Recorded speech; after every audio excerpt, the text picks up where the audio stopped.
नमस्कार मंडळी, तुम्हा सर्वांचं नवीन एका व्हिडिओमध्ये खूप खूप स्वागत आहे. हो, तुम्हाला तर थंबनेल बघून समजलंच असेल. तर आज आपण करत आहोत केळाची पुरणपोळी. करायला अगदी सोपी आहे आणि खायला म्हणाला तर भन्नाट आहे. पुरणपोळी अगदी कमीत कमी वेळेमध्ये होते आणि पोळ्या तर तुम्ही बघितल्या जातात किती टम्म फुगणारे होतात. आणि आतमधलं सारण बघा, अगदी कडेपर्यंत केलेलं आहे. तुमच्या मनात येईल काहीतरी गोड खायचं असेल किंवा नैवेद्य करायचं असेल त्यावेळेस तुम्ही नक्की ही पोळी करू शकता. चला तर आता मग ही नेमकी कशी बनवायची ते पाहूयात. सुरुवातीला ना आपण कणिक मळून घेऊयात. त्यासाठी घरामध्ये जे तुम्ही गव्हाचं पीठ वापरता ते इथं घ्यायचं आहे. किंवा तुम्ही 1 कप गव्हाचं पीठ 1 कप मैदा घेतला तरी चालेल किंवा मैदाच वापरला तरीसुद्धा चालेल. हे पूर्णपणे तुमची आवड आहे. पण इथं 2 कप इतकं चाळून घेतलेलं गव्हाचं पीठ घेतलं. रंगासाठी पाव चम्मच इतकी हळद घातली आणि थोडंसं मीठ घातलेलं आहे. आता ह्या पिठामध्ये हळद मीठ मिक्स झालं पाहिजे का नाही, मग आता आपण हाताने असं चोळून घेणार आहोत. आता थोडं थोडं पाणी घालून आपल्याला कणिक मळून घ्यायचे. पाणी एकदम घालायचं नाही, नाहीतर हे पीठ पातळ होतं. आपल्याला हे पीठ पातळ करायचं आहे, पण मर्दून मर्दून पातळ करायचं आहे, हे तर तुम्हाला पुढे व्हिडिओमध्ये कळेलच. बघू शकता इथं पीठ आपल्याला कसं मळून घ्यायचं आहे. अगदी असं दाबून दाबून चेंबून चेंबून हे पीठ मळून घ्यायचं आहे. जितकं तुम्ही पीठ मळाल तितकं तुमची पुरणपोळी अगदी मऊ लुसलुशीत अशी होते. पण जर हे पीठ तुम्ही चांगलं मळलं गेलं नाही तर पोळी तर फुलणारच नाही, शिवाय ह्याच्या कडासुद्धा चिरल्या जातील आणि मऊ लुसलुशीत अशी पुरणपोळी ही आपली होत नाही. त्याच्यामुळे जितकं पीठ मळता येतंय तितकं थोडा थोडा पाण्याचा हात घ्यायचा आणि हे पीठ मर्दून घ्यायचं. बघा इथं तुम्हाला मी व्हिडिओमध्ये दाखवलेलं आहे पोळीसाठी पीठ कसं असावं. छान असं मळून घ्यायचं आहे. गव्हाचं पीठ तुमच्या चांगल्या गव्हाचं पीठ असेल तर इथं तुम्ही संपूर्ण गव्हाचं पीठ घ्या. जर आशांच्या गव्हाचं पीठ असेल तर थोडंसं त्याच्यामध्ये मैदा ॲड करू शकता. आता इथं बघा पीठ आपलं किती छान चिकन असं मळून झालं. आता 2 कप गव्हाच्या पिठाला मळण्यासाठी 1/2 कप इतकं पाणी लागलेलं आहे. वरून थोडंसं तेल आपण लावूयात म्हणजे पिठाचं वरलं आवरण आहे ना ते कडक होणार नाही. आता आपण मळलेलं पीठ ना एका भांड्यामध्ये काढून घेणार आहोत. आता ह्याच्यावरती आपण झाकण ठेवूयात आणि बाजूची आपण तयारी करूयात. तोपर्यंत आपलं पीठ का नाही छान असं भिजलं जाईल. जवळजवळ हे पीठ 15 ते 20 मिनिटं भिजत ठेवायचं म्हणजे पोळ्या ना आपल्या छान येतात. आता आपण पुरणपोळीचं पुरण करून घेऊयात. त्यासाठी गॅस चालू करून पॅन ठेवला. पॅनमध्ये 1 चमच तूप घालून घेतलं. तूप गरम झालं की याच्यामध्ये घालायचं आपल्याला रवा. ह्याला चिरोटी रवासुद्धा म्हणतात बरं का. म्हणजे हा एकदम बारीकसा रवा आहे तोच घ्यायचा आहे. तुम्ही जर मोठा रवा वापरत असाल तर तो एकदम मिक्सरला फिरवून घ्या, तेव्हा तो बारीक होईल, मग तुम्ही वापरू शकता. आता अर्धा कप रवा ना छान असा आपल्याला परतून घ्यायचा आहे. गॅस हा बारीक ठेवायचा म्हणजे रवा हा आपला छान असा भाजला जातो.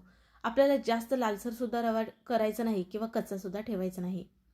आपला रवा भाजतोय तोपर्यंत आपल्याला दुसरी एक तयारी बाजूला करून घ्यायची आहे. ते म्हणजे बघा आज आपण केळ्याची पुरणपोळी करत आहोत का नाही, त्याच्यासाठी आपल्याला हवं केळ. तर इथं जरा मध्यम आकाराची 3 केळे घेतलीत. तुमची ह्याच्यापेक्षा जर बारीक केळी असेल ना तर तुम्ही 4 वापरलात तरीसुद्धा चालेल. तर ही जरा बारीक केळी आहेत पण जाडीला जाड आहेत असल्यामुळे इथं मी 3च केळी वापरलेत. 4 वापरलात तरीसुद्धा काहीच फरक पडत नाही. आता बघा तिन्ही केळं का नाही आपल्याला सोलून ह्याच्यावरच्या अशा चकत्या करून मिक्सरच्या भांड्यामध्ये काढून घ्यायचे. केळ सोलण्याची पण एक पद्धत आहे बघा. केळ वरून सोलायचं आणि खाल्ल्या बाजून सोलायचं नाही, चकत्या पाडून घ्यायच्या बघा ह्या पद्धतीने. म्हणजे केळ आपल्या हाताला जास्त चिटकत नाही. आता मिक्सरच्या भांड्यामध्ये ना दूध पाणी न घालता आपल्याला छान अशी केळाची प्युरी करून घ्यायची बघा ह्या पद्धतीने. मस्त असं आपलं इथं केळ वाटलं गेलेलं आहे. तोपर्यंत बाजूला बघा बारीक गॅस ठेवून रवासुद्धा मी इथं मध्येत भाजत होते. केळ्याची प्युरी केल्यानंतर आपल्याला जरासुद्धा वेळ वाया न घालता लगेच घालून घ्यायचे. कारण केळं असल्यामुळे ना ते लगेच काळं पडतं. ज्या वेळेस आपल्याला हे केळ्याचं मिश्रण टाकायचं आहे त्याच्या अगोदरच आपल्याला हे मिक्सरला ह्याची प्युरी करून घ्यायची आहे. म्हणजे अगोदर करून ठेवायची नाही. आता तयार केलेली केळ्याची प्युरी ना लगेच आपल्याला ह्या रव्यामध्ये घालून घ्यायची आहे आणि फटाफट असं आपण मिसळून घेणार आहोत. गॅस इथं बारीकच ठेवलेला आहे. आता बघा इथे छान असं जे केळ्याचा ओलसरपणा होता पूर्ण रव्याने असा शोषून घेतलेला आहे. आता गोडसाठी इथं वापरत आहे मी गूळ. तर गूळ बघा अर्धा कप इतका वापरलेला आहे. अर्धा कप रवासाठी अर्धा कप गूळ वापरलेला आहे. इथं ना जी केळी वापरली ती पिकलेली केळी वापरली. केळीसुद्धा गोड होती त्याच्यामुळे पुरणपोळी ही छान गोड झाली. हवं तर तुम्ही थोडंसं गुळाचं प्रमाण वाढवू शकता. आता गूळ घातल्यानंतर छान असं आपल्याला मिसळून घ्यायचं आहे. गूळ इथं मी गुळची पावडर वापरलेला आहे. तुम्ही गूळ ना बारीक बारीक चिरून वापरा किंवा गूळ हा किसून वापरलात तरीसुद्धा चालेल. गूळ घातल्यानंतर सतत आपल्याला हलवत राहायचं आहे. थोडंसं तुम्हाला मिश्रण ओलसर दिसेल पण जसं आपण हलवत राहू तसं छान असं याला बाइंडिंग येते, एक गोळा तयार होतो. छान असा याचा गोळा तयार झाला की वरून आपल्याला वेलची पूड आणि थोडंसं ना जायफळ किसून घ्यायचं आहे. आता आपण छानही मिसळून घेणार आहोत. तुम्हाला हवं तर तुम्ही सुकं खोबरं ना थोडंसं भाजूनसुद्धा ह्याच्यामध्ये घालू शकता. आता बघा छान असं इथं आपलं पुरण तयार झालं जसं आपल्याला पाहिजे तसं. आता आपण इथं गॅस बंद करणार आहोत. तयार झालेलं पुरण आपण खाली एका ताटामध्ये काढून घेणार आहोत. आता हे पुरण ना पूर्णपणे थंड झाल्यानंतरच आपल्याला मग पोळ्या करायला घ्यायच्या आहेत. आता हे बघा पुरण आपलं थंड झालं तर छान असं आपण हे मळून घेऊयात आणि ह्याचे जसं आपण पुरणपोळीमध्ये हुंडा करतो का नाही तसा करायचा आहे. मग पुरण आपण पुरणपोळीमध्ये कसं भरतो तर ह्याचे छोटे छोटे गोळे इथं करून घेणार आहे. म्हणजे ना पुरणपोळीचा उंडा करायला अजिबात वेळ लागत नाही. आता तुम्हाला हवं तितकं तुम्ही पुरण तुमच्या आवडीनुसार कमी किंवा अधिक भरू शकता. पण इथं बघा जरा मी पुरण जास्तच भरत आहे, कारण जितकं पुरण जास्त तितकं पुरणपोळी खायला छान लागते. तुम्ही ह्याच्यापेक्षा कमी पुरण भरून जास्त पोळ्या करू शकता. अर्धा कप रवा आणि आपण 3 केळी वापरली त्याच्यापासून 5 इतक्या आपल्या ह्या पोळ्या तयार होतात. तर बघा 5 इतकं आपले हे पुरणाचे उंडे तयार करून झाले. आता ना आपण हे बाजूला ठेवूयात आणि पोळी करायच्या तयारीला लागूयात. त्यासाठी खाली एखादा कापड टाकायचा कॉटनचा, म्हणजे आपला पोलीपाट ना हालत नाही. स्वच्छ असा पोलीपाट आणि बेलणं घ्यायचं आहे. बघा इथे आपण पुरण करूसपर्यंत का नाही आपली कणिकसुद्धा छान अशी भिजली गेलेली आहे. आता आपण उंडा करून घेणार आहोत. त्याच्यातलाच एक छोटा गोळा घ्यायचा. पूर्णापेक्षा कमी असा आपला कणकेचा गोळा असावा. थोडंसं सुकं पीठ ह्याच्यावरती भुरभरून आपण ह्याची पारी करून घेणार आहोत. आणि आपण तयार केलेलं जे पुरण होतं का नाही त्याचा एक हुंडा ह्याच्यामध्ये ठेवणार आहोत. हे असा पुरणाचा हुंडा किंवा गोळा म्हणू शकता. असं करून ठेवले की आपल्याला ना पारीमध्ये घेऊन लगेच ठेवता येतो आणि छान असा आपण उंडा करून घेणार आहोत. अगदी आपण पुरणपोळीला करतो ना तसंच करायचं आहे. आता वरचं जे टोक आहे ते तुम्ही तिथंच दुमडू शकता किंवा काढून बाजूला ठेवू शकता. आता बघा आपल्याला असं दाबून घ्यायचं आहे, म्हणजे आपलं जे सारण आहे किंवा ते पुरण आहे आपल्या सगळीकडे पसरलं गेलं पाहिजे. आता याच्यावरती आपण थोडंसं सुकं पीठ भुरभरून ना पोळी लाटून घेणार आहोत.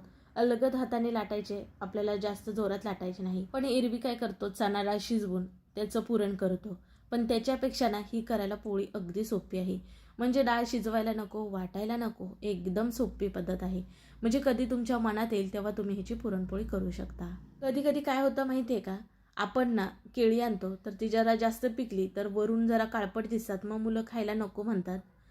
मग ती केळी फेकून न देताना तुम्ही ही अशी पोळी करू शकता, म्हणजे केळांचा वापर करून. आणि ना करायला एकदम सोपी आहे ही पुरणपोळी. ह्याच्यासाठी साहित्यसुद्धा तुम्हाला काही बाहेर आणायला लागत नाही. रवा आपल्या घरामध्ये असतो, गव्हाचं पीठ आपल्या घरामध्ये असतं. केळी वापरून तुम्ही ही पुरणपोळी करू शकता. कमीत कमी वेळामध्ये ह्या पुरणपोळी बनवून तयार होतात. बघा इथं छान एकसारखी सगळीकडं सारण पसरलेली इथं आपली पुरणपोळी तयार झालेली आहे. आता आपण ही भाजून घेणार आहोत. त्याच्यासाठी गॅस चालू करून अगोदरच तवा गरम करायला ठेवला होता. ह्याच्यामध्ये थोडंसं तूप घालून घेतलं, तुम्ही तेल घातलात तरीसुद्धा चालेल. आता आपण लाटून घेतलेली पुरणपोळी ह्याच्यामध्ये घालून ह्याला बघा वरतून थोडेसे असे छोटे छोटे बबल्स आले की आपल्याला ही पुरणपोळी पलटी करून घ्यायची आहे. आता तुम्ही इथं बघा पुरणपोळी कशी फुललेली आहे. मी व्हिडिओ कुठेही स्किप केलेला नाही, तुम्हाला दाखवण्यासाठी. बघू शकता छान टम्म फुगणारी आपली इथं पुरणपोळी बनून तयार होते. वरून थोडंसं इथं तेल लावलेलं आहे, तुम्ही तूप लावून घेतलात तरीसुद्धा चालेल. बघा अगदी गुबगुबीत एक पुरणपोळी खाल्ली तरीसुद्धा बस होईल इतकी छान टम्म फुगणारी आपली पोळी तयार झाली. वरून दोन्ही बाजूने तेल लावायचं आणि ही पुरणपोळी आपण छान अशी भाजून घेणार आहोत. जिकडून हवा जाते असं वाटतंय आपल्याला तिथून थोडंसं उलथान दाबायचं, म्हणजे पोळी आपली पुन्हाही फुलली जाते व्हिडिओमध्ये दाखवल्याप्रमाणे. आता बघा पोळीच्या दोन्ही बाजू छान अशा भाजून घेतलेल्या आहेत. तुम्हाला ह्याच्यापेक्षा आणखीन जरा खरपूस भाजलेली आवडत असेल पुरणपोळी तर आणखीन थोडीशी भाजू शकता. तर तुम्हाला आणखीन एक पुरणपोळी कशी करायची ते दाखवते. बघा एक छोटासा कणकेचा गोळा घ्यायचा, हाताला थोडंसं तेल लावून घ्यायचं, एक छोटीशी पारी करून घ्यायची. आपण पुरणाचा तर अगोदरच गोळा करून ठेवलेला होता, तो पुरणाचा गोळा घालून आपल्याला अशा पद्धतीने हा पॅक करून घ्यायचा आहे. वरून हवं तर तुम्ही एक्स्ट्राचं हे पीठ काढू शकता किंवा तिथंच दुमडला तरी चालेल. नंतर हाताने तुम्ही असं करू शकता, म्हणजे पुरण ना सगळीकडे पसरलं जाईल. थोडंसं सुकं पीठ भुरभरून आपण हलक्या हाताने पुरणपोळी लाटून घेणार आहोत.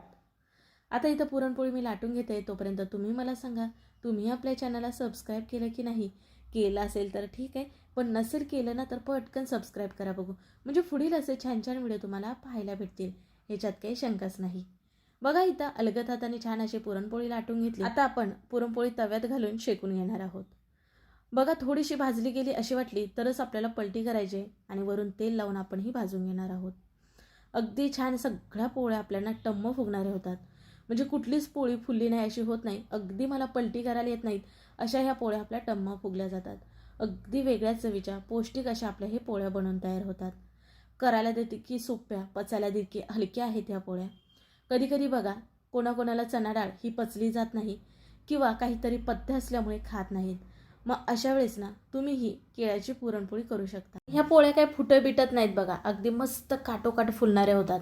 अगदी तुम्हाला हळद नसेल टाकायची, नाही टाकला तरी चालेल, पण दिसायला छान दिसतात. आणि इथं बऱ्याच मी पोळ्या दाखवल्या, तर सगळ्या पोळ्या ह्या टम्म फुगणाऱ्या झालेल्या आहेत. आपण 5 पुरणाचे गोळे केले तर इथं आपल्या 5 पुरणपोळ्या तयार झालेल्या आहेत. अगदी मऊ लुसलुशीत झाल्यात, आपलं कडेपर्यंत सारण गेले आणि भरपूर सारण भरल्यामुळे अगदी गुबगुबीत अशी आपली पुरणपोळी तयार झाली. म्हणजे तुम्ही अगदी एक पुरणपोळी खाल्लात ना तरी सुद्धा तुमचं पोट भरल्यासारखं वाटेल, इतकी आपली छान गुबगुबीत ही पुरणपोळी तयार झाली. अगदी वेगळ्या चवीची, करायला सोपी, झटपट अशी आपली केळ्याची पुरणपोळी तयार झाली. मग तुम्हाला कसा वाटला व्हिडिओ नक्की कमेंट करून सांगा. व्हिडिओ जरा सुद्धा आवडला तर पटकन लाईक ठोका. व्हिडिओ शेअर करायला विसरू नका तुमच्या मित्र मैत्रिणी परिवारामध्ये म्हणजे ते सुद्धा नाही का आपले असे छान छान व्हिडिओ करून पाहतील. तर तुम्ही वरून तर पोळ्या बघितलात, तुम्हाला मोडून सुद्धा दाखवते बघा. पोळीचं आपल्या सारण अगदी कडेपर्यंत गेलेलं आहे आणि छान मऊ लुसलुशीत आपली इथं पुरणपोळी तयार झाली. कधीतरी काही तर गोडाधोडाचं खायचं असेल त्यावेळेस नक्की बेत करून बघा. अगदी मी सांगते ना म्हणून थोड्या तरी प्रमाणामध्ये ही केळ्याची पुरणपोळी करून बघा आणि मग मला सांगा तुमच्या ह्या पोळ्या कशा झाल्यात. माझा नेहमी एकच प्रयत्न असतो की नेहमी साधे सोपे व्हिडिओ घेऊन यायचा, म्हणजे जे की सगळ्यांना करून पाहता यावे. मी आशा करते की आजचा व्हिडिओसुद्धा तुम्हाला मनापासून आवडला असेल. चॅनलला सबस्क्राईब करायला विसरू नका. चला पुन्हा भेटू नवीन रेसिपीमध्ये, तोपर्यंत बाय.